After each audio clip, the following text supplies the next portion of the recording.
I actually want to focus on something a little bit different because I think this is one of the areas where what the Trump administration can do and has done is going to be one of the major drivers of bringing down the cost of housing. Now, local zoning, regulations, the cost of energy, these things are about the supply of housing. How do we get more houses out there to be built? Connery was known to keep his personal life from the spotlight, even though he was popularly known for the iconic James Bond movie. Inside reports suggest that he had personal struggles that contrasted his charismatic personality on stage. In winning this award, it creates a certain dilemma because I had decided if I'd had the good fortune to win. Throughout the years, his close friend Michael Caine remained silent on the rumors surrounding Sean Connery.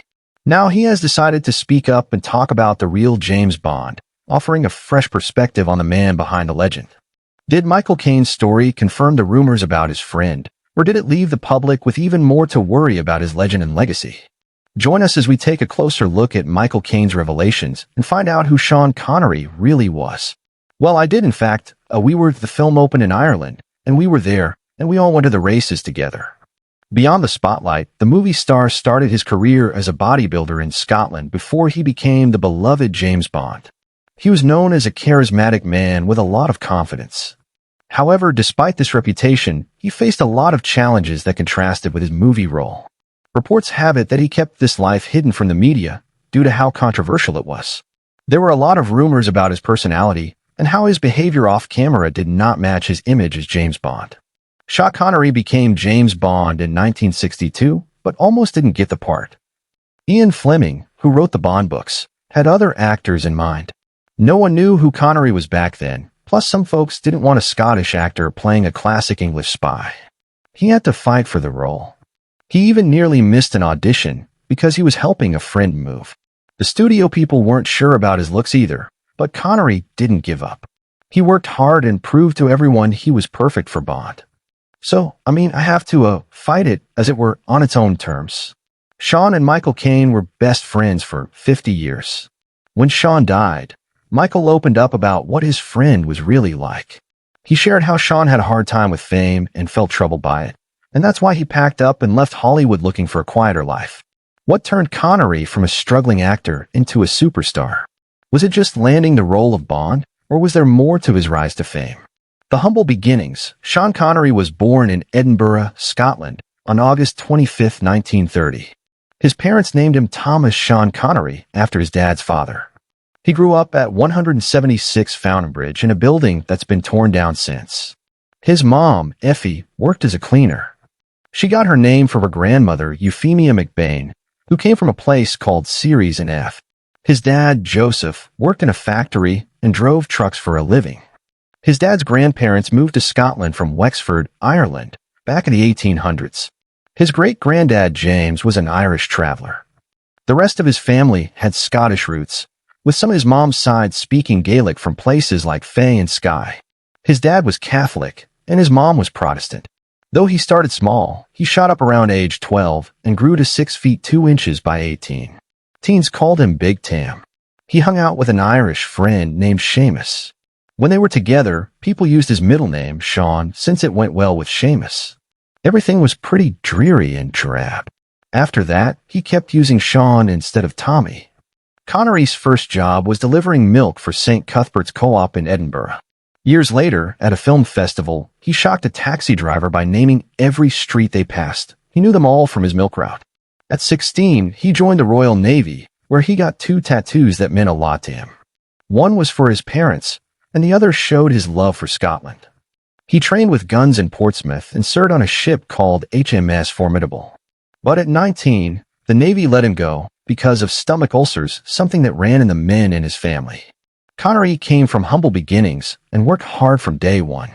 But how did this kid from the streets of Edinburgh become one of the biggest movie stars ever? Stumbling into fame, Connery got into bodybuilding at 18 and trained hard with Ellington, who used to teach fitness in the British Army. There's some debate about his Mr. Universe competition. Some say he placed third in 1950, while others say it was in 1953. He quit bodybuilding after getting frustrated with American competitors who just focused on getting huge muscles. Unlike them, Connery wanted to stay athletic and fit. Looking for extra cash, Connery picked up work behind the scenes at the King's Theatre in 1951. While at a bodybuilding show in London, he heard about tryouts for South Pacific. He landed a small part as a chorus boy, and by the time the show hit Edinburgh, he was promoted to a bigger role and a better paycheck from 12 to 14 to 10 a week. The show did so well that it came back the next year, and Connery moved up again, taking over Larry Hagman's old role as Lieutenant Buzz Adams.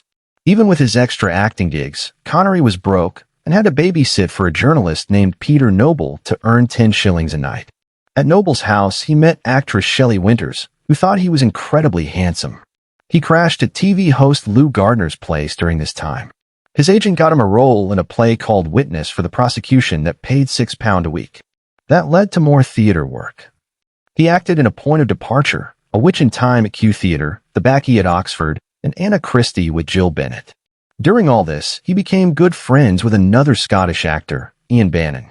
How did all this experience help Connery secure the role of a lifetime that changed his life forever? Landing the role of Bond changed everything for Connery.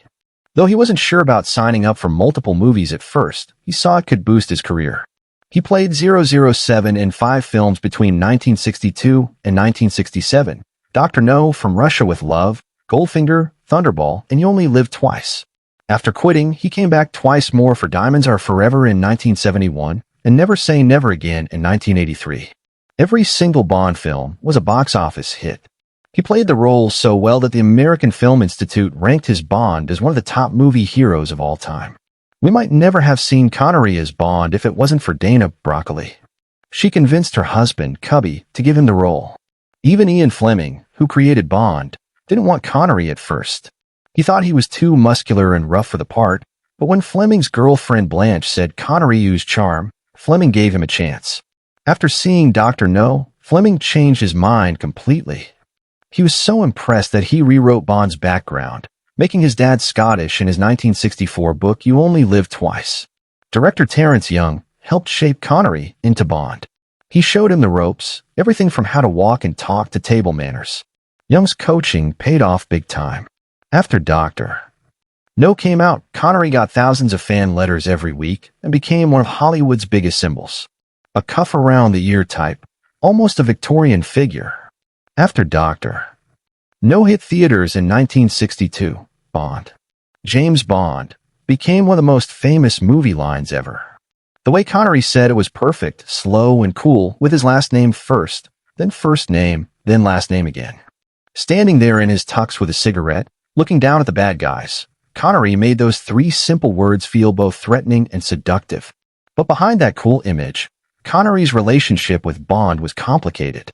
The superstar in Hollywood, Connery took on a role of Bond without going to any acting school. It was his natural talent and charm that created the 007 persona we all know today. He showed everyone what a spy should be and made the character smooth, deadly, and cool as ice. What he did with the character turned the movie into a worldwide hit. Due to the success of the movie, every actor who wanted to star in an action movie would copy the James Bond style. The fame came with a price tag Connery didn't expect. No matter what other parts he played, people only saw him as James Bond. My name is Bond, James Bond. He took on different roles to shake off the 007 image, but audiences couldn't see past the spy in a tux. It started to wear him down, and soon he felt trapped by his own success. In interviews, he mentioned that he did not hate playing the character. He just didn't want it to be the only thing people remembered about him. Being Bond took its toll since he had to keep up the image all the time, not just when filming. His friend Michael Caine saw how much Connery dealt with being stuck as 007 in everyone's minds. Sure, the role gave him a lot of money and fame, but he could not grow beyond what the role of James Bond afforded him. So how did Connery finally come to terms with the role that defined him, and what steps did he take to establish his legacy beyond James Bond? The friendship that stood firm, Connery's friend Michael Caine was a real friend, not just a Hollywood buddy. In an industry where most friendships do not last, the two friends stayed together through thick and thin. They helped each other handle fame and shared the good times and bad. Their friendship worked because they respected each other and always had each other's backs. Though they were complete opposites in personality, Connery and Caine shared a deep bond. Connery was a quiet one who kept to himself, while Caine loved being around people. But they understood each other. They'd both fought their way up from poverty. Watching his friend become James Bond was bittersweet for Caine. The role made Connery a huge star, but it came with a price. He couldn't go anywhere without people watching his every move. Still, Caine said Connery was grateful Bond had given him opportunities most actors could only dream about. 4. What really brought them together was how they both saw through Hollywood's fakeness. When Bond made Connery a superstar overnight, the pressure nearly broke him. But Caine was there, helping him cope with sudden fame. Connery would open up to Caine when it got too much, telling him he just wanted to act, not be turned into some kind of idol. Caine never judged, he just listened.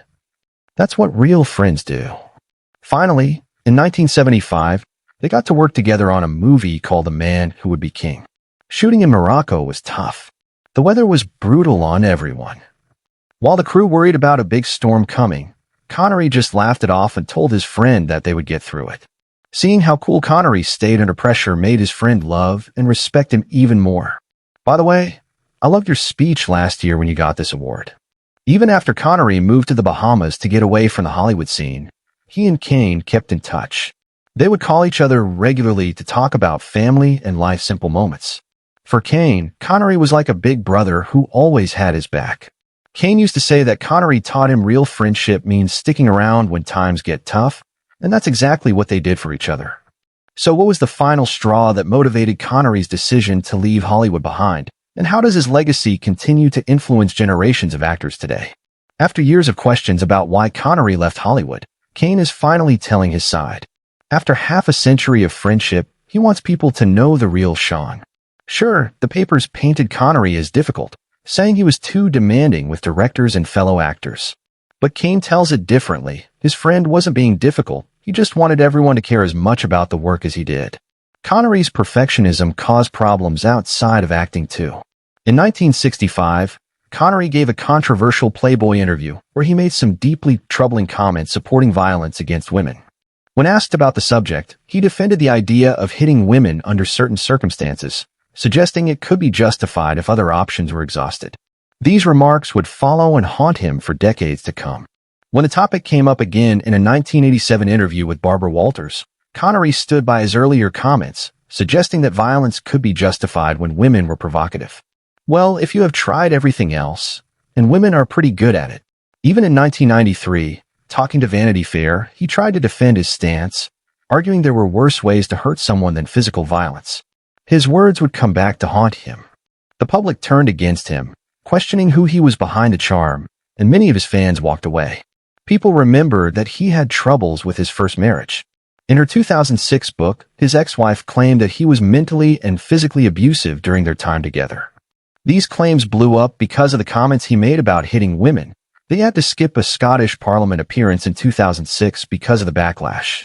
When he tried to set the record straight, telling the Times of London that he was completely against abuse of women under any circumstances, the damage to his reputation was already done. Though Connery charmed audiences on screen, his real life stirred up plenty of drama.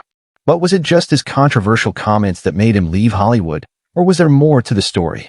Here's your text converted into paragraphs without adding or skipping any words. The decision to walk away. Connery officially quit acting when he got a Lifetime Achievement Award in 2006. He was fed up with Hollywood, saying he didn't like how movies were being made anymore.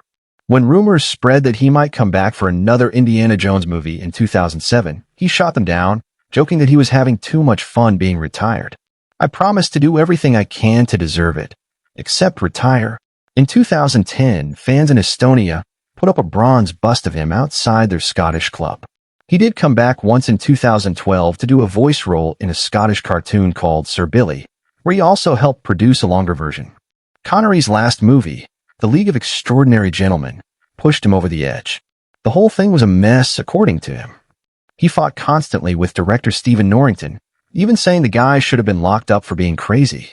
Though Connery tried to save the film in editing, it bombed with critics and audiences. Instead of trying for one last hit to end his career, he decided enough was enough. Hollywood stress wasn't worth it anymore. He packed his bags and never looked back. In a later interview, Connery didn't hold back about why he quit. He said Hollywood was now run by idiots. He did praise a few people like George Clooney, Steven Soderbergh, and Sean Penn for still trying to make good films instead of just chasing easy money with remakes and sequels. He mentioned that Hollywood had changed a lot since his early days, and he wanted no part of what it had become. He walked away from million-dollar deals and never looked back. Kane confirmed that his friend left because he was fed up with all the fake people in Hollywood and couldn't take all the lies anymore. So Connery packed up and moved to the Bahamas with his wife, where he could live in peace without all the Hollywood nonsense. So how does Connery's love for art redefine his legacy? And what other untold stories does Michael Caine have to share about the man called 007? A life beyond the spotlight. Not many people know that Connery loved to paint. In his later years, he'd spend hours at home with his brushes, finally free from the cameras and fans. He told his friend that painting allowed him to tell his own stories just like acting. But unlike acting, his paintings were just for him. It gave him peace and a way to be creative without Hollywood's pressure. His paintings weren't going to end up in museums, but they showed what was in his heart, someone who liked to think deeply and keep things simple. While most folks only saw the smooth guy who played Bond, his real friends knew about this quieter side of him. The way he found happiness away from Hollywood showed that he always stayed true to himself. Connery found real peace in painting. It let him express both the good and tough times in his life. His wife, Micheline, said painting helped him show who he really was. He loved painting Scotland most of all, capturing the wild beauty of his homeland.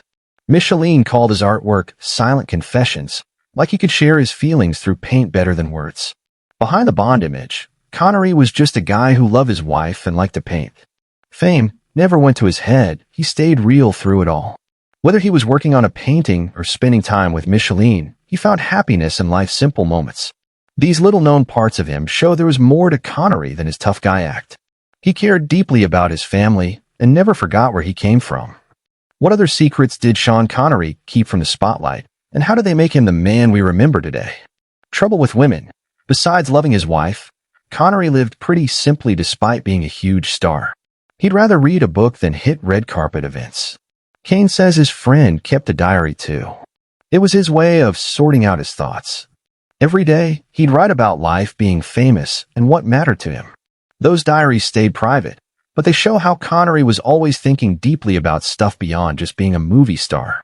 Caine gets emotional talking about his friend, not just as a movie star, but as someone who stuck to what he believed in. Sean always knew what he wanted and didn't back down, Caine said. Whether he was quitting Hollywood at his peak or choosing quiet family time over fame, Connery lived life his way. He handled being famous gracefully, then walked away. When he was ready for peace and quiet, even with all the awards and fame, Connery had his tough times. People wondered if walking away from Hollywood really made him happy. Though he loved his quiet life away from the spotlight, he dealt with a private pain that most fans never knew about. Under that tough guy image and famous smile, he wrestled with doubt just like anyone else did. Walking away from fame gave Connery the peace he wanted. But what struggles did he face in his final years that we never got to see? A farewell marked by love and legacy. Connery and his son Jason never had it easy. They loved each other, but were too proud to work things out. When Alzheimer's hit Connery in his final years, it slowly took away who he was. His wife, Micheline, cared for him by herself, turning away any outside help. She wanted him to keep his pride until the end. Even as his mind faded, she lived for those brief moments when she saw that familiar love in his eyes. Even with his illness, Connery wanted peace and quiet. In the end, he spent his last days at home in the Bahamas with his family, far from Hollywood. He died in his sleep on October 31st, 2020, exactly how he wanted. No hospitals or machines. When Connery died, Hollywood's biggest stars shared memories of him. Actors like Robert De Niro, Hugh Jackman, Harrison Ford, and all the other James Bond actors paid tribute. His old friend Michael Caine called him a brilliant actor and great friend. The Bond producers said Connery changed movies forever with his tough, clever take on 007, and they thanked him for making the series such a hit. Scotland loved Connery. They named him their greatest living Scot in 2004 and their greatest national treasure in 2011. His charm lasted for decades too. People magazine picked him as the sexiest man alive in 1989, then named him sexiest man of the century 10 years later. He and Roger Moore both played Bond 7 times, more than any other actor. By 1965, Bond fever was huge. Time magazine said he'd become the biggest pop culture hero of the decade. What will Connery's legacy be? Brilliant actor or troubled star? Did Hollywood's changes drive him away, or was he running from his controversies? We'd love to hear your thoughts in the comments below. Don't forget to like, share, and subscribe.